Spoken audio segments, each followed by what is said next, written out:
নমস্কার, আমি দেশ পুস্তক বিপণী থেকে বলছি। বহরমপুর দেশ পুস্তক বিপণী, কলকাতা দেশ পাবলিশিংয়ের একটা আউটলেট। এটা দেশের সমস্ত বই যে বইগুলো মানুষ ভালোবাসে সেই বইগুলো, সব ধরনের বই এখানে পাবে।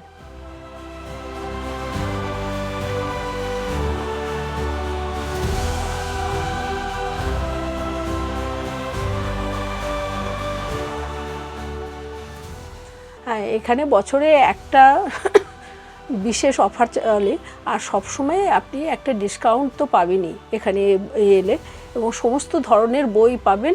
বাচ্চাদের প্রচুর বই আছে, তাছাড়া বড়দের উপন্যাস, ছোট গল্প, গল্প সমগ্র, থ্রিলার থেকে শুরু করে আত্মজীবনী, সমস্ত রকমের বই দেশের আছে এখানে। দেশ পুস্তক বিপণী মেরি ইমাকুলেট স্কুলটার ঠিক পাশের যে গলিটা, সেই গলিটা দিয়ে চলে আসবেন, ডাক্তার শুভময় ঘটকের চেম্বারের পাশে, ওইখানেই আমার দেশ পুস্তক বিপণী। ফোনেও যোগাযোগ করতে পারেন 9474869619।